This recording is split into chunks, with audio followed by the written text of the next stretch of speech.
to The Hypnotist, the show that gives you inside access to cutting-edge hypnosis with real clients facing genuine issues. Brought to you by the hypnotherapist demanded by celebrities, CEOs, and even royalty, Adam Cox. These recordings took place live from Adam's clinic in London's world-famous Harley Street. So, get yourself comfortable and enjoy today's episode of The Hypnotist.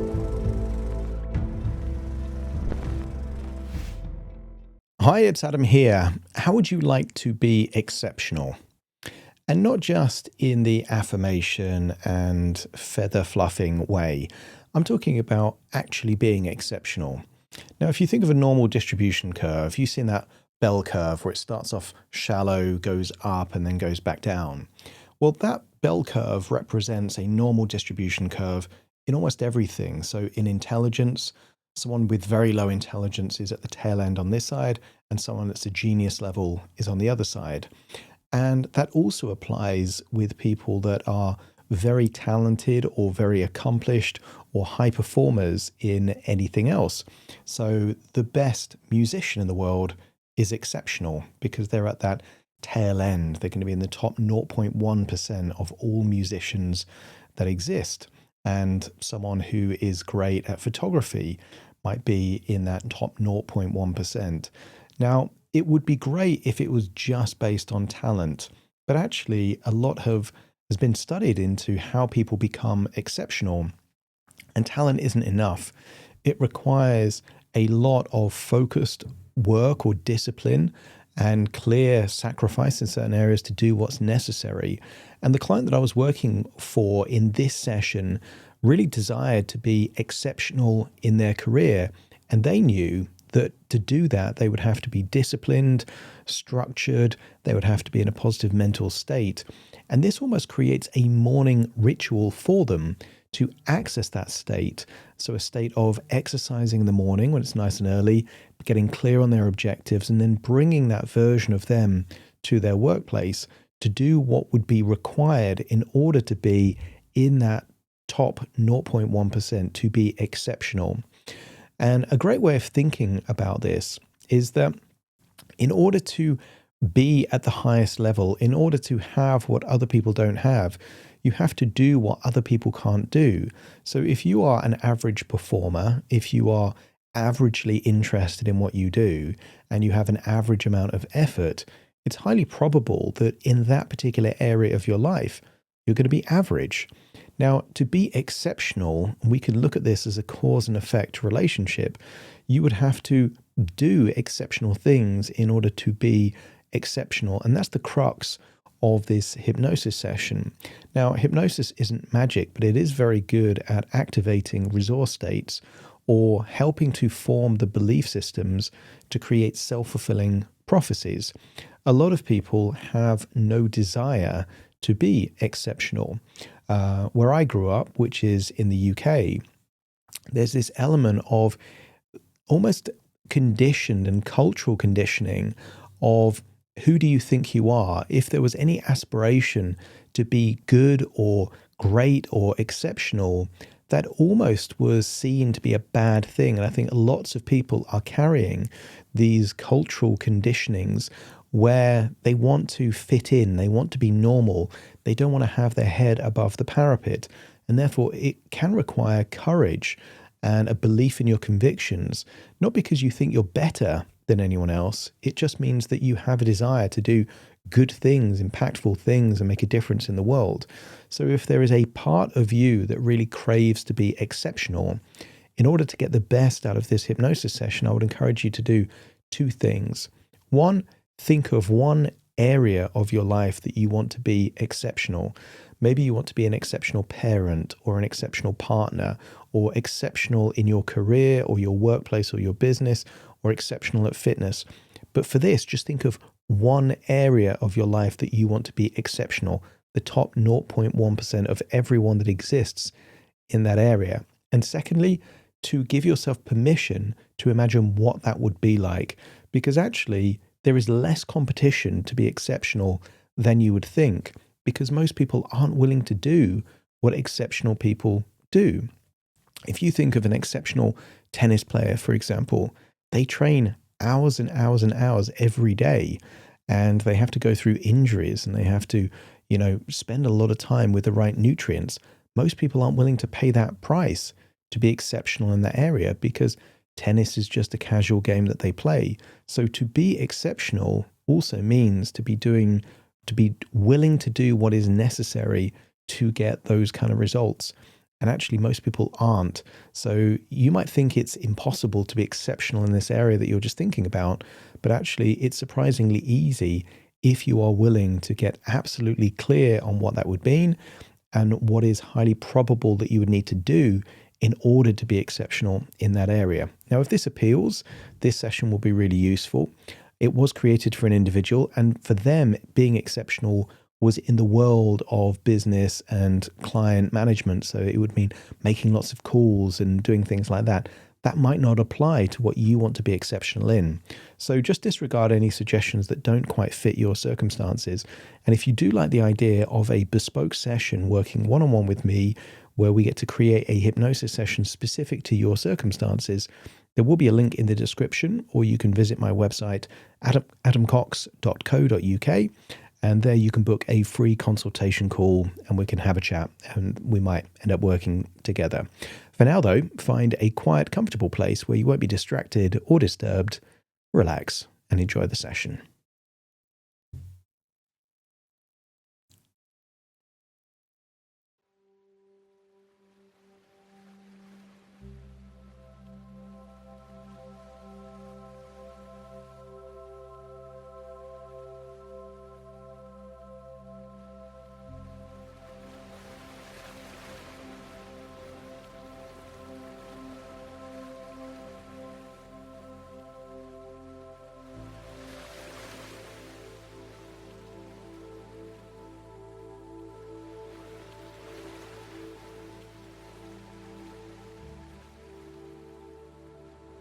Take a deep breath in. And as you breathe in that resourceful feeling of calm and relaxation. And as you exhale, feel a wonderful feeling of release. As if any tension in your jaw, your eyelids, is just melting away and leaving your body in that outward breath. And when you breathe in deeper and longer, in through the nose, and as you exhale, just allow a feeling of a release valve being activated. Any suppressed tension, stress, or worries, allow it to feel like, as you exhale, the pressure valve is released. And the longer the outward breath, the more of any internal tension is suddenly released in that outward breath. The deeper you breathe, the more relaxed you feel. And the more relaxed you feel, the deeper you breathe. And as your body relaxes, your imagination awakens. So allow your physical body to stay exactly where it is. And imagine floating up outside your body, up through the ceiling, up into the sky, and just imagine floating to a beach. And not just any beach. I want you to imagine floating through space and time to Manhattan Beach on a sunny day with blue skies, calm waters. But on this day, I want you to imagine you have the entire beach the entire boardwalk, the entire pier, all to yourself. It's like time has frozen and you have Manhattan Beach just for you. And perhaps you could imagine cycling on the boardwalk or walking in the sand. This is the playground of possibility. You could imagine surfing in the waves, or perhaps even levitating and floating above the beach, looking down like a seagull. And I want you to notice the rhythm of the waves is steady, predictable, unforced, where each movement happens without effort. And rather trying to relax, because you know that sometimes the harder you try, the more elusive it becomes. You simply allow the motion itself to do what it already knows how to do. So now imagine that you're there on the sand, barefoot. And maybe the sand is warm or cool. And I want you to connect with the rhythm, not just of the waves, but your breathing. Almost like rhythm has a way of organizing the mind. And sometimes just by being on a beach, thoughts that aren't important disappear. It's almost like they disappear into the sand, like a wave that breaks the shore. And I want you to find that rhythm where you can guide your attention inward, without resistance, without force. Feel your breathing synchronizing with the waves. And I want you to imagine you find a stick, a bit of driftwood there on the shore. And I want you to stand on that wet sand where the waves meet the beach. And I'm going to count down from 10 to 1. Each time I say a number, I want you to imagine writing that number in the wet sand. And then imagine the waves crash over that number and wipe it completely clean, as if it was never there. With each descending number, you will feel like you're drifting deeper and deeper relaxed, drifting to a place of enhanced neural plasticity, where new ideas and identities take root that ripple into your future, creating an exceptional life. But for now, look at that sand and 10. Write the number 10 in the sand and see the waves wash it away. Feeling deeper relaxed now. 9. Write the number 9. See it there in the sand and allow the waves to wash it away. 8. You can make that loop the sign of infinity and see the waves wash it away. That's it. Each number takes you deeper and deeper relaxed. 7 now. Write the number 7 there in the wet sand. See it wash away. 6. deep in the sand, and yet the wave washes it completely away. 5, feeling deeper relaxed now. Number washes away. Arms, legs feeling loose and heavy. Feeling a desire to yawn as 5 becomes 4. Write the number down. See it wash away. Breathing deepens. Feeling a sense of alignment with yourself. Number 3. See it wash away. That's it. Find yourself getting to that place. Not through force, not through discipline, but through permission. Each number takes you deeper relaxed. 2. And see the waves wash it away.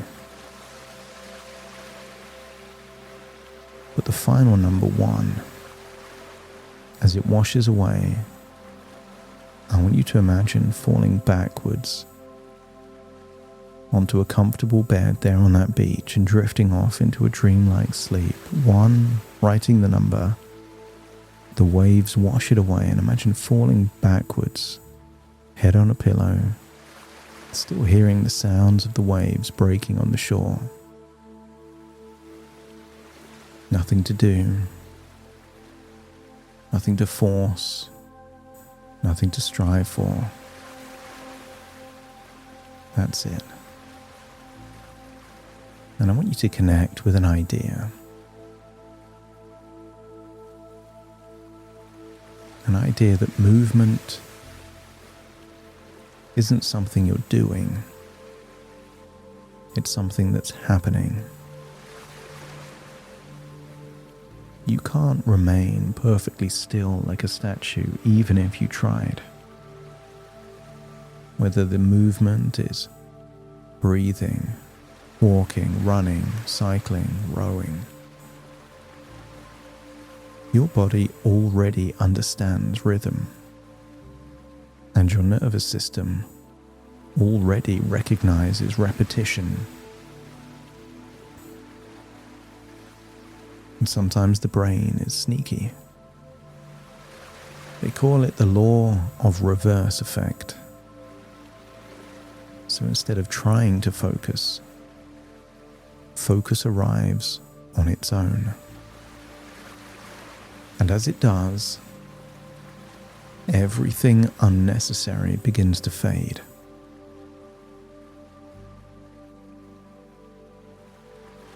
Thoughts that don't matter drift out to the edges. Distractions lose relevance, and the mind simplifies. And I want you to think of an identity that's got you this far.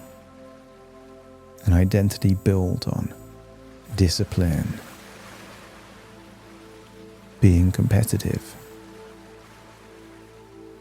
And what if that was exactly who you needed to be to get where you are now?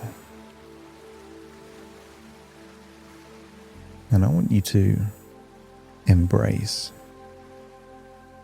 a new identity. But before you do, I want you to imagine seeing a hermit crab there on the beach. You know the ones. No shell of their own. They have to find a shell, make it their home. But some of these crabs continue to grow. And if they never leave their shell, growth stops. Sometimes they need to leave the shell they're in before they find a new shell with more space to grow.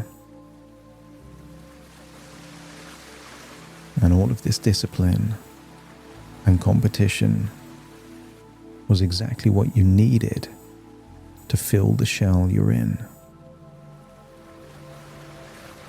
But what if the next shell is so big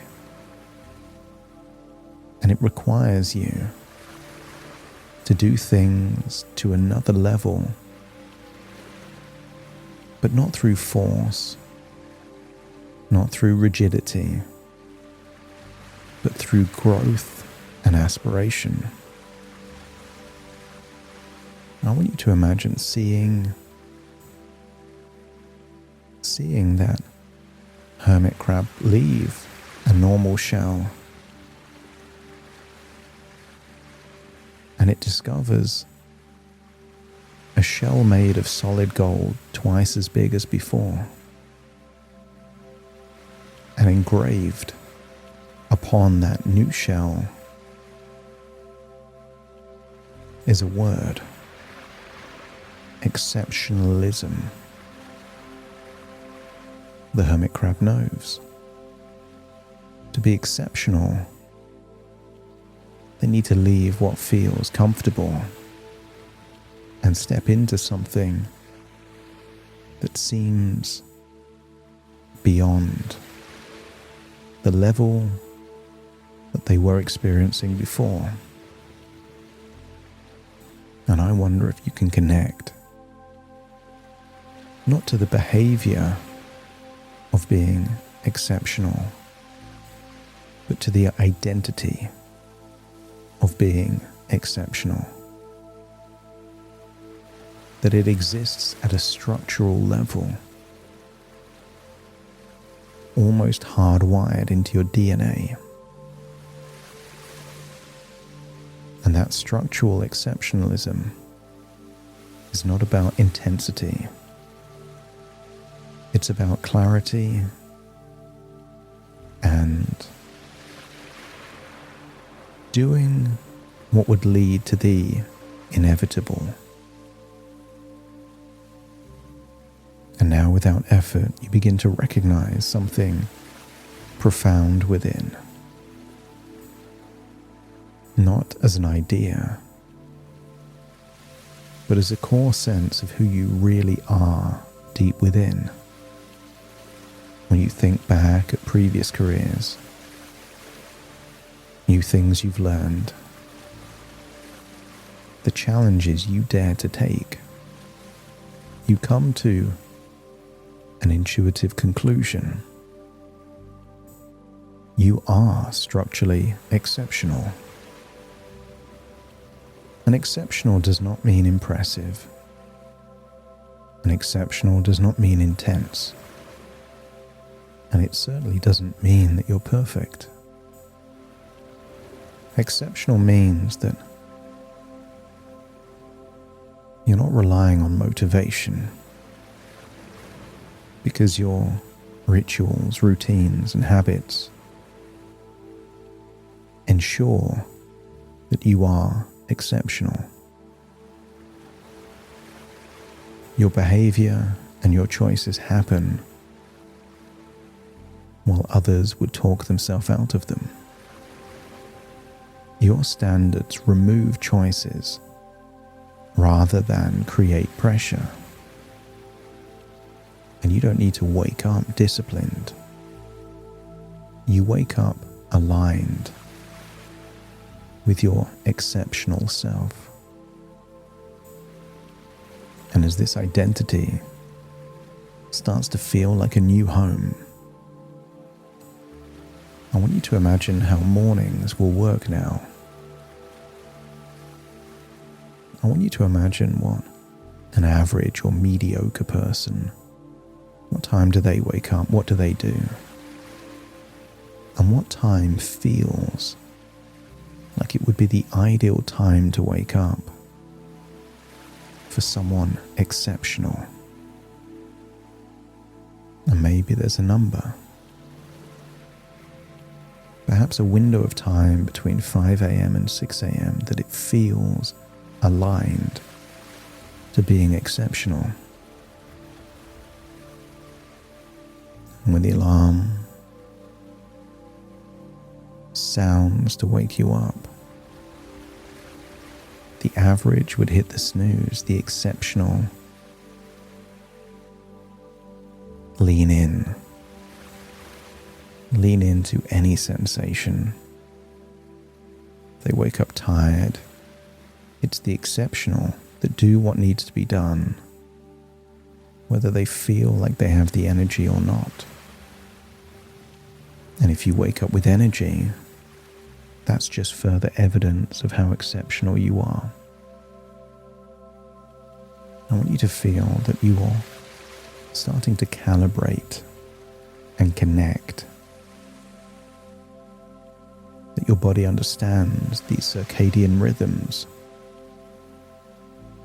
That when you wake up early, it's because you've got things that you're choosing to do. No need to scroll, no need to check. Temptations are not for the exceptional. The phone feels strangely irrelevant. Like it belongs for someone else. Or perhaps something that belongs to a later part of the day. I want you to imagine 1 cup of coffee, nothing more, just enough. And by 6:30, imagine already being at the gym. Not rushed, not forced. Simply underway. And then imagine what an exceptional individual would do with that hour of training. Imagine the focus, the intention. Repetitions are clean, movement deliberate. No need to overdo it, but equally no need to hold back. I want you to feel that your body is aligned, doing what is exceptional without needing to do the impossible. Imagine completing the hour with a quiet satisfaction of something finished properly, knowing that even before 7:30 you've accomplished more in this 2 hours than many people have by lunchtime or even evening. And when it's done, it's done. It feels like it's already a win. Imagine feeling the dopamine, feeling the endorphins, feeling that you have primed yourself to do what you set out to do as a springboard to accomplish even more.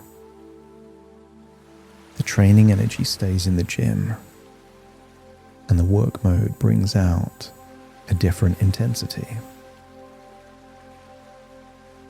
Because discipline for you is not effort, it's alignment. Exceptional people are disciplined, not because they have to be, but because they choose to be. And these time blocks are not restrictions, not coercions. They are commitments to your future self. And because the week is already prepared in advance, all of that hemming and hawing, those micro decisions aren't necessary. Execution becomes simple. The mind stops negotiating. You are aligned with your exceptional self. And to be exceptional, you need to be intentional. And to be intentional means you need to have clarity on your intentions. Imagine once a week, almost automatically, you look at yourself in the mirror and you rate yourself from 1 to 10. And this rating is a framework based on how closely aligned you are with you at your highest levels of capability. But there is no perfectionism here. A 6 or higher is success. And perhaps anything over than an 8 is evidence that you are exceptional as an identity and aligned with being exceptional with your standards. And that's when you feel most alive. When you're living in accordance with your identity. No analysis, no emotional charge, just a number. A lower number than you'd like is pause for reflection and refinement, and a higher number feels like a vote of confidence that you are aligned with the frequency that you are meant to be as someone that is truly exceptional. Perfection is irrelevant. It's consistency that compounds. And each week something improves quietly. And you don't need to know what it is. But there will be clues. Maybe calls become cleaner. Execution more efficient. Decisions simpler. I want you to imagine now being on that beach, but dreaming that you're cycling there on the boardwalk. And you begin to notice something expanding. With each rotation, with each stretch of the boardwalk, your focus broadens. With each breath, discipline stabilizes. I want you to feel that momentum is compounding. And the nature of compounding is that it's not a blip. It's growth upon growth upon growth. Feel it steadily rising, reliably. And now, almost effortlessly, feel that even when cycling, your mind can take you forwards and backwards in time.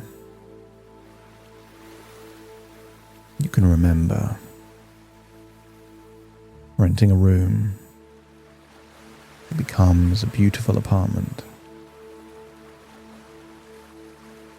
Remember a time of anxiety that then became confidence. Remember the hustle of starting out and then becoming a leader, someone at the very top. And you can remember that untrained body, compounding, shifting, growing, becoming strong and athletic. And then imagine doubling income. And then thinking if you've done it once, you could do it again. And then again. And I want you to imagine there is a version of you in your future that has doubled your income several times with a lifestyle that reflects that income. And what becomes clear is that each version of you already contained the next. That when you were disciplined, you were already exceptional. But when it's something you let go of, the good, you enable the great. I want you to feel progression. I want you to imagine a future like you're seeing yourself like you're someone else, living life with these routines, these standards, not through discipline. The discipline is just a reflection of your identity. An identity built around exceptional standards.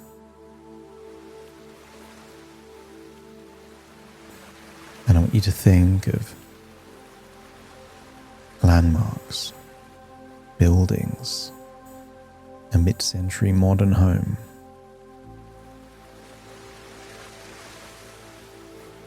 Think of the Los Angeles backdrop, a second home in Palm Springs. Travel that feels aligned, expansive, and not frantic. See yourself with a beautiful, aligned partner. See yourself working out with a body that feels capable and strong.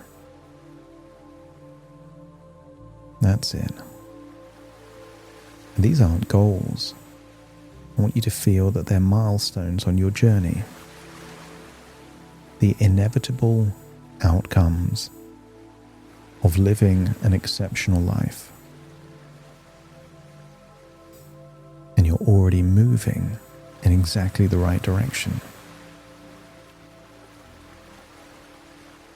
That's it. And then imagine what it would feel like to get a different glimpse. I want you to imagine what it would feel like to truly connect with the truth, a profound sense of alignment with who you are, a future where you don't push anymore.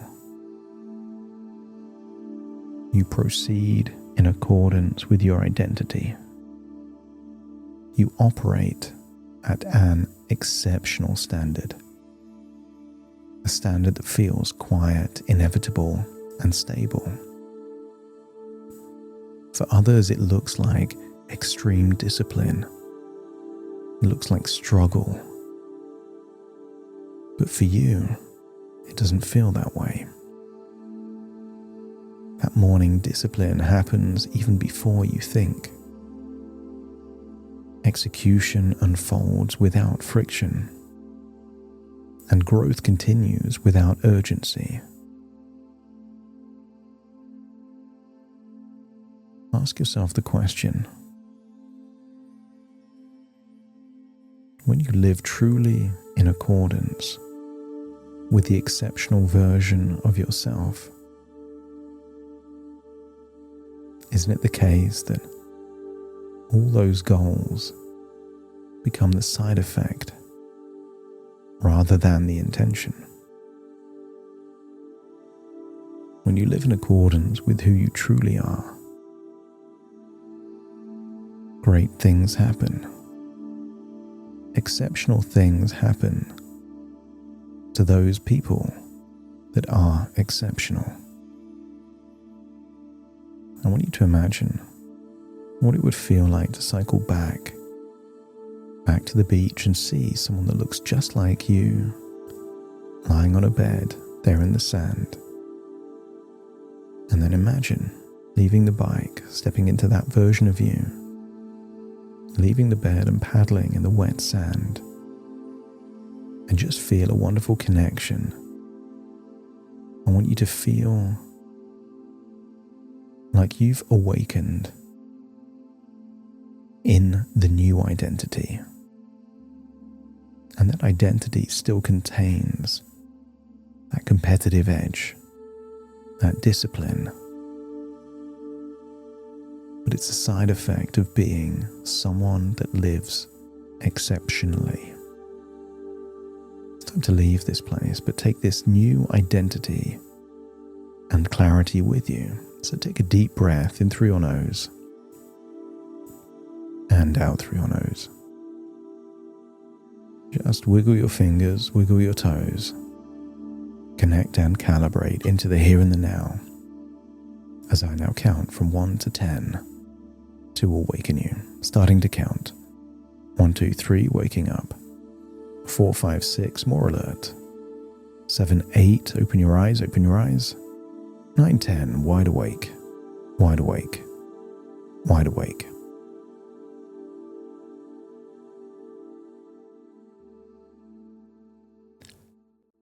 Thank you so much for joining me on today's episode of The Hypnotist. If you've enjoyed this episode or got some value from it, please give it a 5-star rating and review. And maybe you know someone that would also benefit from this particular episode, in which case share the episode with them so they can also get the benefit too. And if you would like to listen to this episode where it's just the hypnosis, so no intro, no outro, no explanation, just the hypnosis and completely ad-free, there will be a link in the description where you can subscribe at a very low cost and only get access to the hypnosis. So if that's of interest, please check that out. Thank you again for being a regular listener of The Hypnotist, and I'll see you again soon for more.